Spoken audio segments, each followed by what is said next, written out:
گردن اس کے سامنے جھکا کر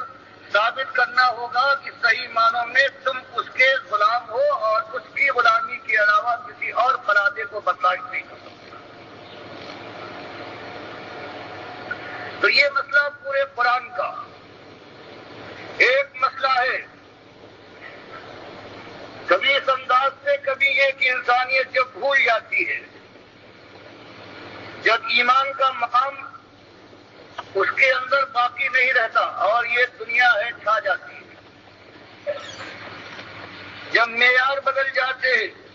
جب ایمان پیراہن بن جاتا ہے کہ جس انداز سے انسان چاہے اسے پہنے اور جب چاہے اتار پھینکے. فرمایا جب کبھی ہماری رحمت جوش میں آئی ہے اور مشیت کا تقاضا ہوا ہے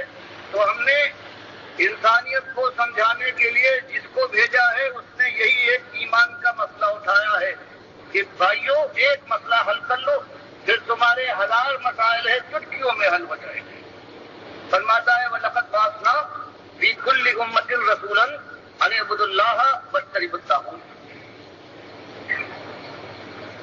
ارشاد فرمایا گیا کہ ایک ہی مسئلہ ہے اور ہم نے جب کبھی جس قوم کے اندر وہ آزاد اور سرخوش اور دیوانی بن گئی ہو اپنی دنیاوی جوش کے اندر، جیسے قوم عاد تھی یا قوم ثمود تھی، یا کوئی غلامی میں جکڑی ہوئی قوم ہو جیسے بنو اسرائیل کے لوگ ہیں، یا عرب کے ریگزاروں میں بسنے والی ایک ایسی قوم ہو کہ جس کے معاش کے اوپر ہر وقت بزیاں رکھتی،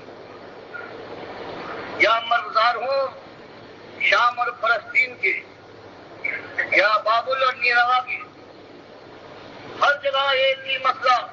کہ انسانیت کو باخبر کیا گیا ہے کہ ایک مسئلہ ہے تمہارے ایمان کا کہ اللہ کے غلام بن کر مالک کو اپنا ایک ملجا اور ماوا، مالک کو رب، اپنے پروردگار کو الہ، اس کو معبود مانو اور اس کو الوہاب سمجھ کر وہ داتا گردانو. مشکلوں میں حلال المشکلات وہ ہے، غوث تمہارا وہ، فریاد رس ہو، مجیب الدعوات، سمیع دعا ایک ہے. اس کو یوں ماننے کے ساتھ ساتھ واجتنبوا الطاغوت.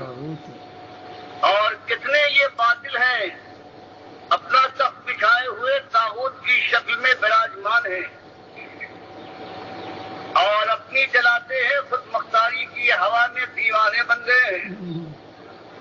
دنیا ان کے سامنے سر بھی جھکاتی ہے، ان کے تخت کو بھی اپنے کاندھوں پر اٹھاتی ہے، اس کی عبادت کے لیے اپنے بال بچوں کو قربان کرتی ہے ان کے اوپر سے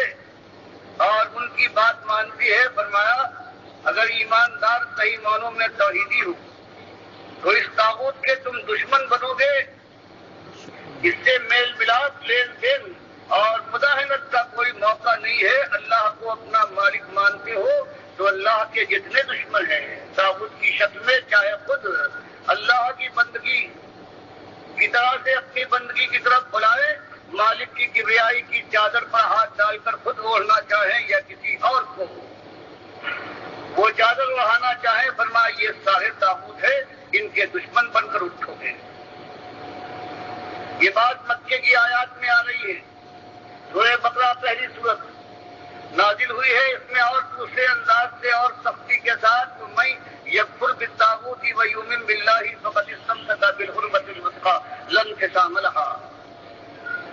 اب انداز میں ایک اور تیکھا بنا گیا کہ اللہ کے بندو 13 سال تم میں سے کتنے ہیں کہ اللہ کی راہ میں ان کو آزمایا گیا ہے بلائے حسن کے ساتھ اور پھر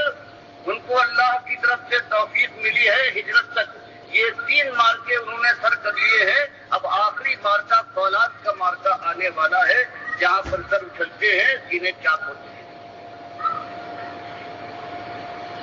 اب وہ بھی دعوت دے رہا ہے اور بات وہی ہے، شیطان کبھی دل کے اندر یہ ڈالے کہ 13 سال گزر گئے، مکے کے اندر چین نصیب